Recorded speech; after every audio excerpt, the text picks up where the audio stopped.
E agora tem o arraiado camisa 8, Josi Freitas. Muito bom dia, seja bem-vinda. Bom dia, Miguel. Bom dia, obrigada. Vamos começar já falando sobre notícias do Fortaleza, que tem um confronto importante hoje pela Libertadores da América. Tenho certeza que você está ansioso, está nervoso exatamente porque hoje é basicamente tudo ou nada. O Fortaleza embarcou na terça-feira já pensando nesse confronto, fez seu último treino e o jogo acontece hoje às 9h30 da noite lá na Argentina. É interessante a gente falar sobre a questão do Fortaleza porque, querendo ou não, tem que vencer. E do outro lado a gente tem um Racing que basicamente no primeiro confronto entre as duas equipes venceu por 3-0 na Arena Castelão. Então, eu lembro desse jogo horrível.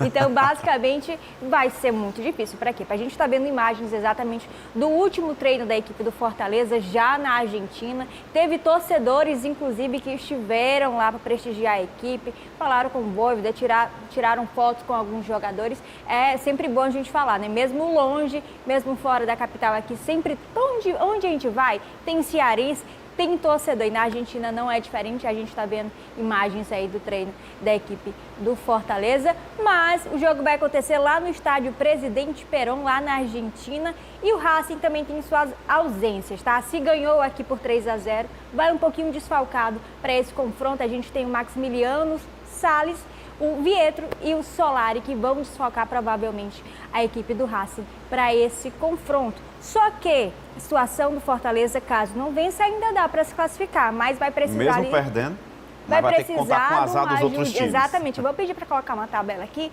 exatamente para a gente ver a situação do Fortaleza. A gente está vendo exatamente a pontuação. Racing é o primeiro colocado, segundo Fortaleza. As duas equipes vão se enfrentar, mas basicamente, se o Fortaleza empatar, tem que torcer para o Bucamaranga basicamente vencer com um saldo de gols de 7. Então a situação é bem difícil. Caso o Fortaleza perda, tem que torcer para o Colo-Colo ganhar do Bucamaranga, que também é muito difícil a situação. Então, no final das contas, tem que vencer esse jogo de qualquer jeito, viu, Miguel? Pra carimbar logo o passaporte. Exatamente, até mesmo para tranquilizar. E olha, tem reforço na equipe do Fortaleza, tá? A gente falou durante a semana passada, o Marcelo Paes falou também sobre possíveis saídas, mas principalmente também sobre jogadores que poderiam chegar. E o Fortaleza foi lá, mostrou, oficializou a contratação de Matheus Pereira, um jogador de 27 anos, ele que é meia, tem passagens pela Juventus da Itália, pelo Barcelona, pelo futebol francês e chega para a equipe do Fortaleza com contrato até final de 2027. É a primeira transferência, primeiro reforço da equipe até final de 2027. Agora, vamos mudar um pouquinho das cores. Vamos. Uma equipe que está tranquila, vai ter um jogo no final de semana, mas está tudo em paz, tudo tranquilo, é a equipe do Ceará. Tá tudo de boaça lá no Pozão, né? Tá tranquilo demais. O Ceará vai enfrentar no final de semana a equipe do Atlético Mineiro e a gente está vendo aí os treinos, né? O último treino da equipe foi ontem, ainda vai ter algumas atividades durante essa semana, o jogo vai ser só no domingo. E aí, basicamente, a gente tem uma equipe que está tranquila, só que ontem teve uma coletiva com o jogador Rafael Ramos e na coletiva ele falou sobre a volta dele, a titularidade da equipe, ele que no começo da temporada teve que passar por uma cirurgia e aí nessa volta ele falou um pouquinho sobre a titularidade, mas principalmente sobre os próximos confrontos entre a equipe do Atlético Mineiro e logo depois contra a equipe do Flamengo. Bora ver o que o jogador falou. É muito importante para nós, primeiro e principalmente porque é em casa, então já faz grande diferença. Nós sabemos da nossa força em casa, temos sido muito fortes e queremos manter essa invencibilidade no campeonato em casa, porque depois também temos a sequência, um jogo muito difícil fora, contra o atual campeão, né?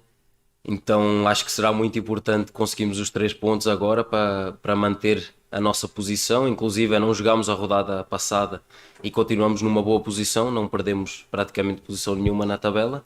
Então é óbvio que queremos fazer o máximo de pontos possível em casa para continuar na parte de cima da tabela. E assim seja. Com certeza. E querendo ou não, grandes triunfos da equipe do Ceará é dentro de campo, dentro da Arena Castelão. E quando jogou no Presidente Vargas também mostrou a sua força e o quanto é difícil ganhar da equipe aqui dentro do Ceará. E olha, agora mudando, falando sobre seleção brasileira, tá todo mundo numa expectativa gigantesca já para os próximos confrontos, porque a gente tá de técnico novo, tá de presidente novo. E aí o Carlos Ancelotti, na verdade, visitou a Granja Comari, a Granja que é exatamente o centro de treinamento da seleção brasileira lá no Rio de Janeiro. Depois de lá, de conhecer o espaço, ver onde é que vai ser o futuro espaço que ele vai treinar todos os jogadores, os atletas da seleção. Ele foi lá e assistiu o jogo do Flamengo. Talvez tenha dado sorte, ou então foi mesmo o Flamengo que já venceu aliás por 1-0 na Libertadores, mas depois ele foi lá assistir um pouquinho do jogo e foi tietado. A gente vai ver imagem, a gente está vendo na verdade imagens aí dele conhecendo, mas essa é a imagem que chama atenção, quantidade de pessoas tirando foto com o novo técnico da seleção brasileira. A gente deseja muita boa sorte para o novo técnico e que venha finalmente o Hexa que a gente merece. Nos últimos anos não estava merecendo não, mas vamos contar que se Deus quiser 2026 a gente conta com o Hexa, viu, Miguel? Deus é brasileiro, viu? E tem jogaço na tela da Record. Tem jogaço, tem sim no final de semana. No domingo a gente vai transmitir simplesmente Corinthians e Vitória. Duas equipes aí que no longo da temporada tem altos e baixos e dentro do Campeonato Brasileiro também não está das melhores. Não dá para comemorar, não está no G4 nem no G6. Então, basicamente, a gente vai ter um ótimo confronto no final de semana. Pode ser que com os 3 pontinhos vai fazer muita diferença, tanto para a equipe paulista quanto para a equipe do Vitória. Mas não esquece, tá? A transmissão é a partir das 6 horas da noite. Sempre tem aquele aquecimento já para falar sobre as expectativas. Mas uma coisa é certa, vai ser um jogão no final de semana. É futebol na Record, meu filho. Não perde não. Valeu, viu, Josi? Muito obrigado. Miguel. Qualquer coisa a gente volta para falar mais informações sobre o futebol. É isso, muito bom. Essa foi a participação de Josi Freitas aqui na tela do seu Camisa 8, tá bom?